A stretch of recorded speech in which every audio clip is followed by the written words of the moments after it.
Fest ಬಗ್ಗೆ ಬಹಳ ದಿನಗಳಿಂದ ಒಂದು ವಿಡಿಯೋ ಮಾಡಬೇಕು ಅಂತ ಅಂದ್ಕೊಂಡಿದ್ದೆ. ಆ ಫೆಸ್ಟ್ನಲ್ಲಿ ಎಲ್ಲರೂ ತುಂಬಾ ಎಂಜಾಯ್ ಮಾಡ್ತಾಯಿದ್ರು, ಅಥವಾ ಆ ಫೆಸ್ಟೇ ಎಂಜಾಯ್ ಮಾಡೋ ಥರ ಇತ್ತು. ಅದ್ರ ಬಗ್ಗೆ ಏನು ಹೇಳಿ, ಅಥವಾ ನಮ್ಮ ಕಾಲೇಜಲ್ಲಿ ಮಾತ್ರ ಈ ಥರ ಎಂಜಾಯ್ಮೆಂಟ್ ಸಿಗುತ್ತೋ ಗೊತ್ತಿಲ್ಲ.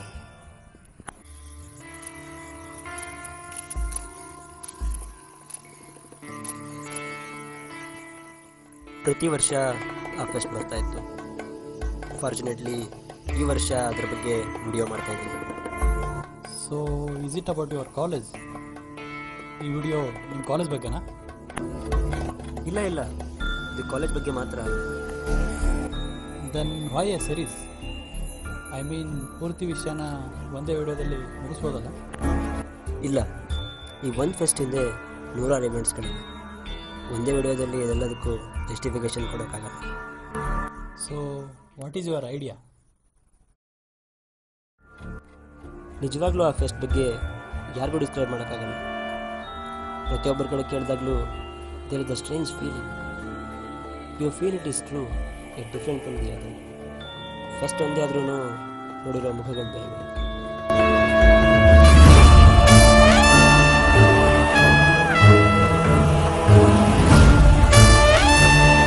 Okay, bye. ಏನು ವಿಷಯ ಉಮೇಶ್? ಒಂದು ವಿಷಯದ ಬಗ್ಗೆ ನಿಮ್ಮನ್ನು ಕೇಳಬೇಕಾಗಿತ್ತು. ಏನದು? ಯಾವ ವಿಷಯದ ಬಗ್ಗೆ?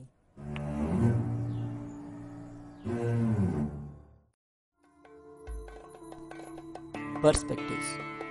ಯಾವುದು ಸರಿ, ಯಾರು ಸರಿ, ಅವರ ದೃಷ್ಟಿಕೋನದಲ್ಲಿ ನಿಂತು ನೋಡಿದಾಗ ಎಲ್ಲನೂ ಬದಲಾಗುತ್ತೆ. So how am I suppose to come to a conclusion? In fact ನಾನೇ ಒಂದು ಕನ್ಕ್ಲೂಷನ್ ಕೊಟ್ಕೊಂಡು ವಿಡಿಯೋ ಮಾಡಿದರೆ ಅದು ತಪ್ಪಾಗ್ಬೋದು. ಅದ್ರ ಬದಲು ಯಾವೊಂದು ಚಿಕ್ಕ ಅಂಶಗಳನ್ನು ಬಿಡದೆ ಅವ್ರವ್ರು ಹೇಳ್ದಾಗೇ ಅವರ ದೃಷ್ಟಿಕೋನದಲ್ಲೇ ವಿಡಿಯೋ ಮಾಡಿದರೆ ನೋಡೋವರೆಗೂ ಒಂದು ಒಳ್ಳೆಯ ಕನ್ಕ್ಲೂಷನ್ ಸಿಗ್ಬೋದು. ಬೇರೆನಾ? ಒಟ್ಟು ಎಷ್ಟು ವಿಡಿಯೋ ಮಾಡಬೇಕು ಅಂತ ಅಂದ್ಕೊಂಡಿದ್ದೀರಾ? ಗೊತ್ತಿಲ್ಲ, 1 ಅಥವಾ 2, ಇಟ್ ಆಲ್ ಡಿಪೆಂಡ್ಸ್. ಓಕೆ, ಆ ಫೆಸ್ಟ್ ಮುಗಿದ ಮೇಲೆ ಇನ್ನೊಂದು ವಿಡಿಯೋ ಮಾಡಿ, and I think we can please on that. Sure sir, thank you so much.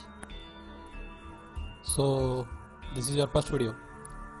What would you call it? ನನಗೆ ಗೊತ್ತಿರೋದನ್ನು ಹೇಳ್ತೀನಿ.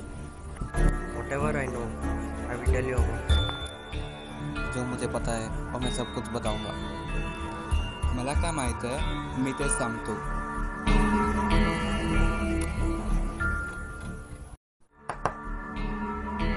ಈ ವಿಡಿಯೋಗೆ ಏನು ಹೆಸರಿಡ್ತೀರಾ ಅಂತ ಕೇಳಿದೆ.